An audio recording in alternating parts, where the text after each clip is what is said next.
Hello, my name is Rado. Over the last 3 years I've been restoring this 1979 Saab 96 V4. The final part of gearbox assembly. Let's do it. So now I'm doing the gear selectors. The way those work, they slide on those roads. I'm trying to push one in. There is a ball that goes to these 3 detents, and those are positions of the fork selector that switches synchronizer and the mesh gears between sets of gears. So one's for 2 gears, and the last one is for a reverse. The main problem here is to push down the ball,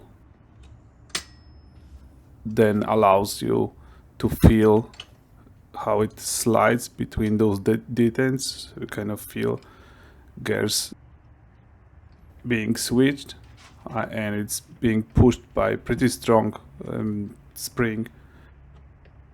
It is tricky.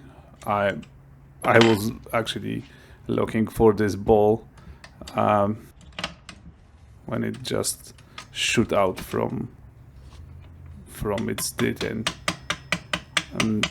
So yeah, just beware. Maybe wear some protective glasses, because the spring underneath actually packs some energy, and yeah, wouldn't be pleasant to be hit in the eye with one of those, I guess. Now the back cover and shimming. So here's the service tool I've replicated from the pictures from service manual. Assuming that every dial gauge has 8mm shaft, I've just estimated with some ruler what are the dimensions.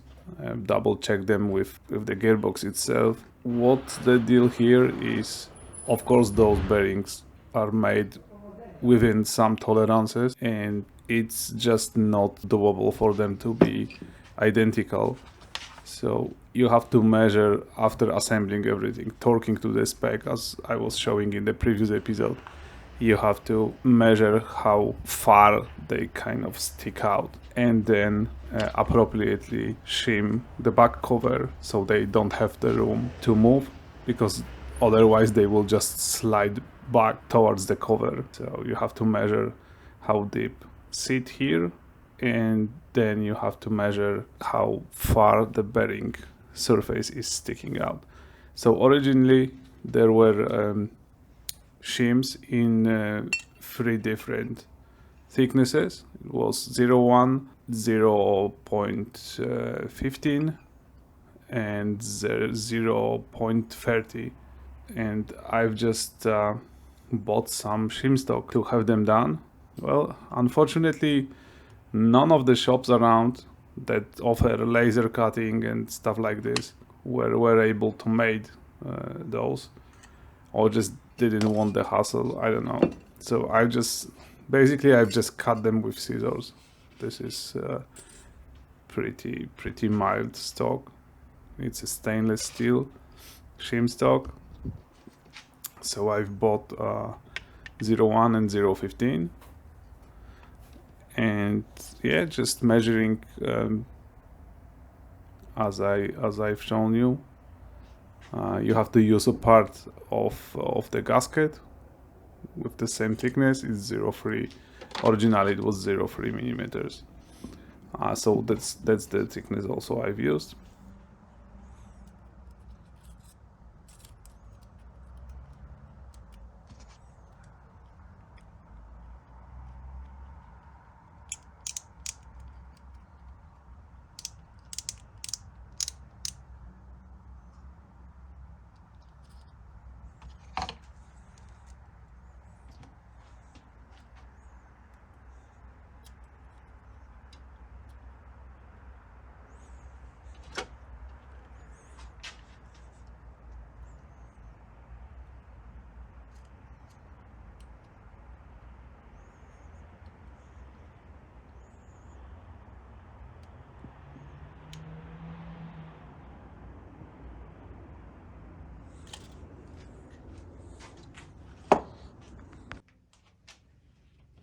time for axle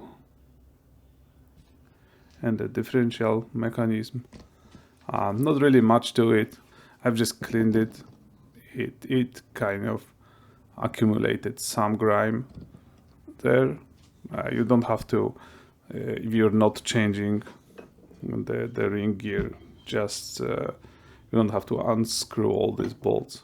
Just two of them, the longest ones, if you turn it around, and they just keep the shaft.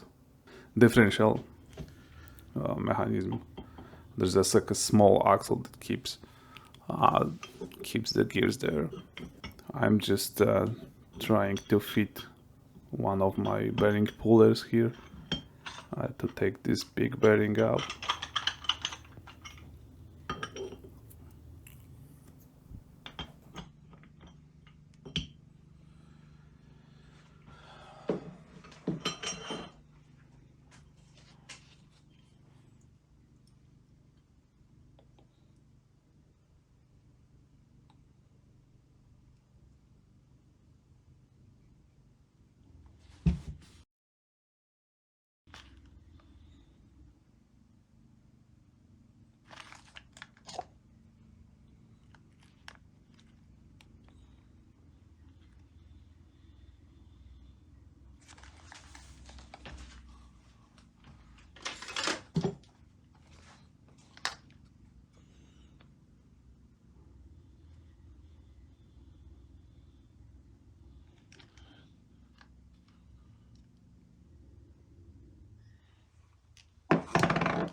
Cleaning everything and inspecting for cracks and stuff.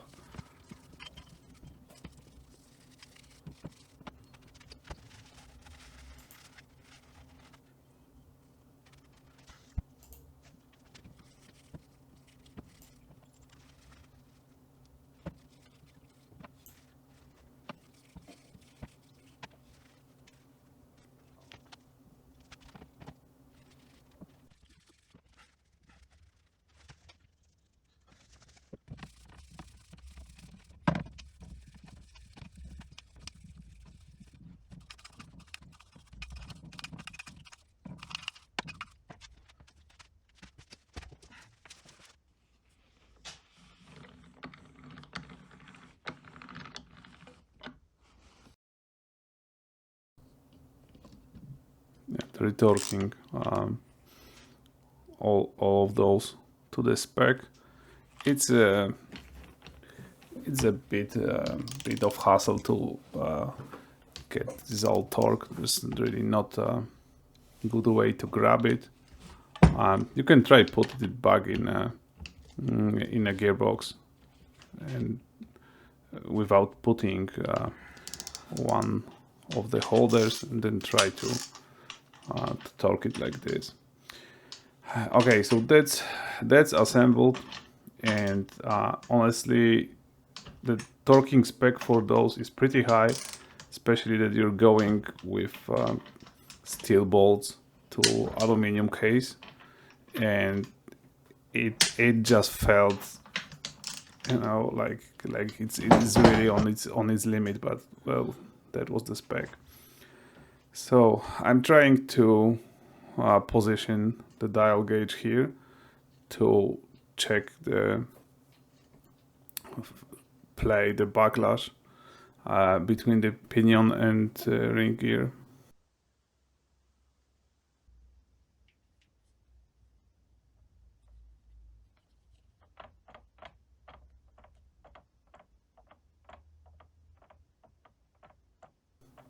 Here I'm just checking it. It's very important to do this very precisely.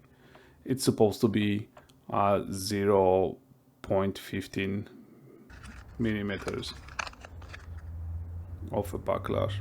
You can also do it with some marking compound, but it's better even to try both of these methods.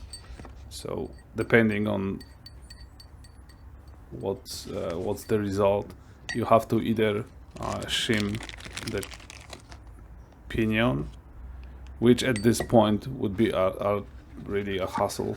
You basically will have to disassemble a large portion of what already you put, or you have to move your differential mechanism left or right using the shims.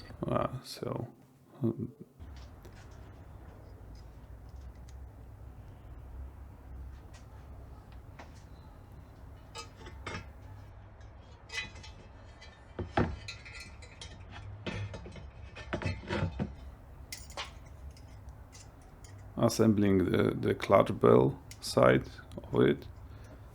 So the gearbox is generally done. Now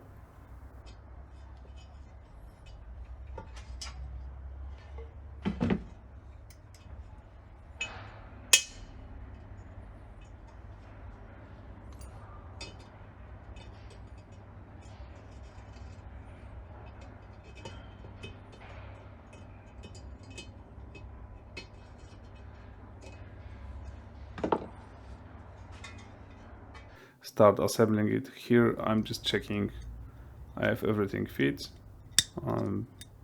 That's the clutch for a freewheel part of it.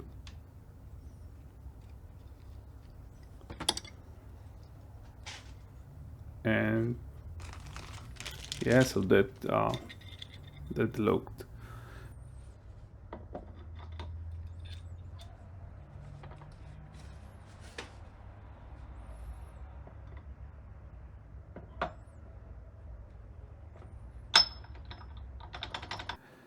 like it went smoothly.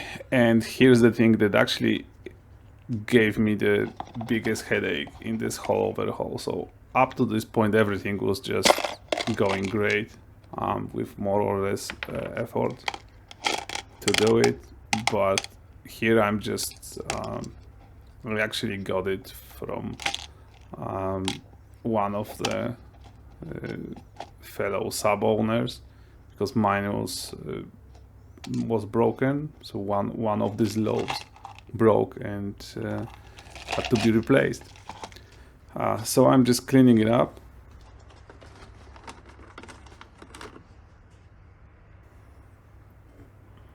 I just thought maybe I will push it like it is, because it has a 10 of these rollers, and each roller is pushed against the housing with 2 springs, and on top of these springs you got your brass pushers, so to speak, to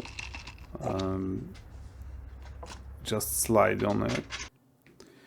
So eventually I came up with this tool, because of course there is a special factory tool for doing this. I've used a ring compressor, and I've sacrificed one of the bands and created one just from the sheet metal, and welded the lobes that you see here that attach to this to these pliers. Unfortunately, I haven't filmed this. It was, I don't know, probably like a third hour when I was struggling to put this inside. It goes in very tightly, so you have to really squeeze it. Or I have special tool for it. But yeah, fortunately it went in. So the final step is the restoration of the place where the runs on. So I'm using here something that's called Speedy Sleeve by SKF. It is unsurprisingly a sleeve made from really hard and really thin metal. And if you, over the years on a shaft, the seal grounds a groove on it. Sometimes it just loses ability to seal properly, and then it leaks oil or whatever you're trying to keep in. So you can just restore without, you know, the spray welding and or just replacing the part. You can just put this kind of sleeve on. If underneath the missing material is more than half millimeter, it's good to put some kind of metal filled epoxy, like I've shown here, the Permatex, with like metal dust inside, just to support it. And then you just, you just whack it with a hammer using a pipe, and that's it. So here I've left the external seal from the bearing. The internal, I've took it off. It will be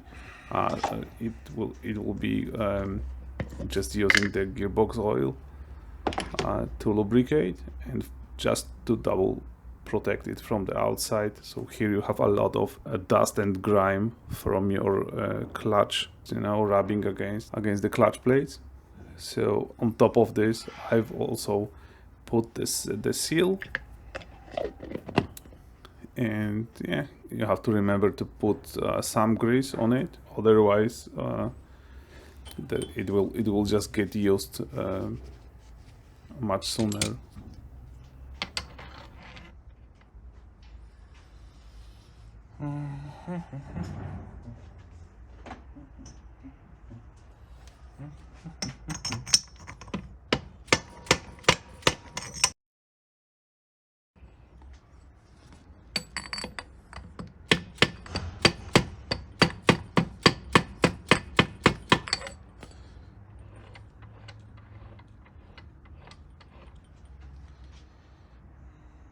All right, so that's done. That's how it looks like. So the seal will now run on this very hard speedy sleeve material, hopefully lasting for a long time. I've used it on the engine. Seal in one place so far, no problems.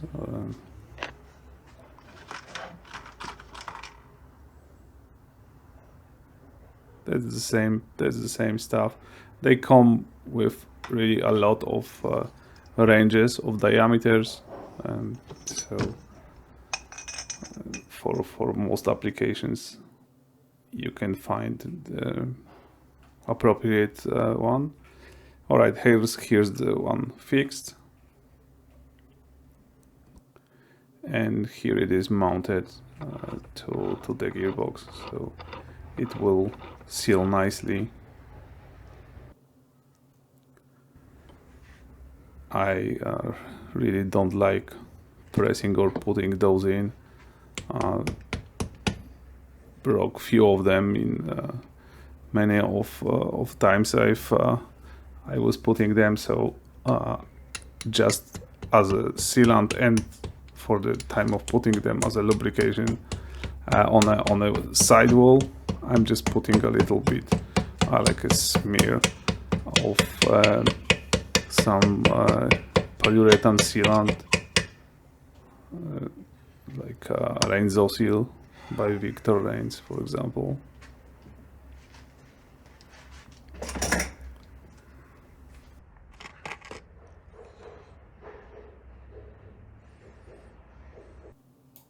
Alright, and here it is, done.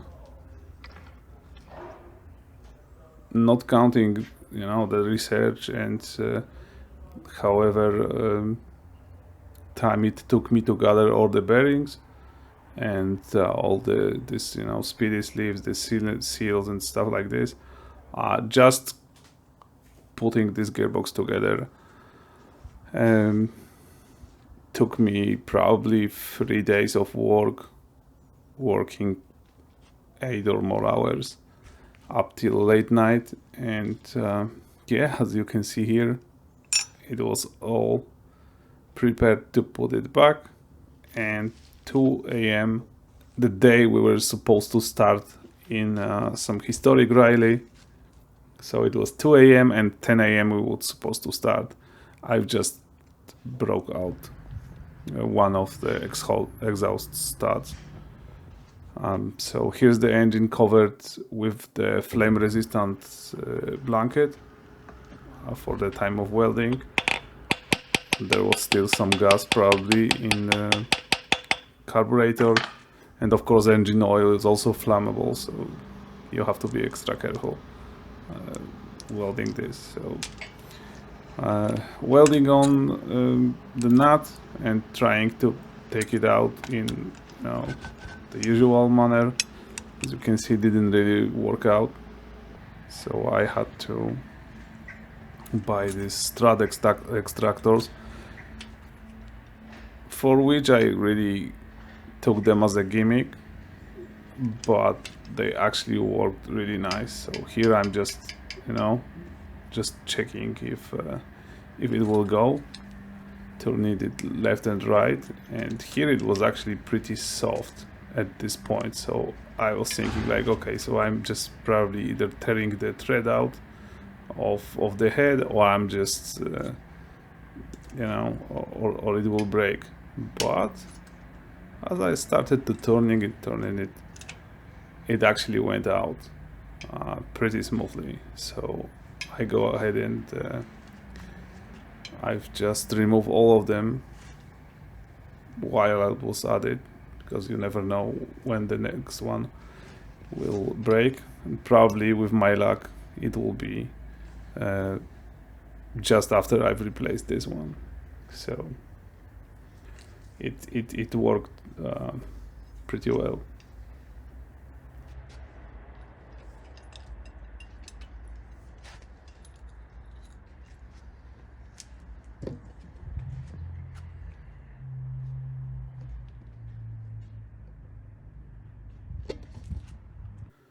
Alright, so here are all the bearings, the original one types and the replacements I found for them.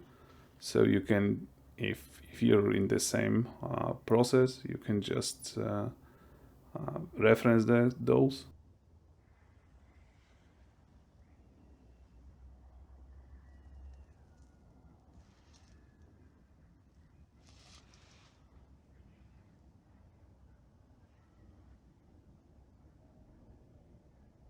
Adjusting the gear shift lever, the way you adjust it underneath the steering rack, there are 2 bolts that you have to loosen, and you just push the steering wheel housing back and forth to adjust it. So you have to kind of have like 4 hands to do it, you know, to try to switch the gears, move the wheel, and then tighten these bolts. But it's certainly doable.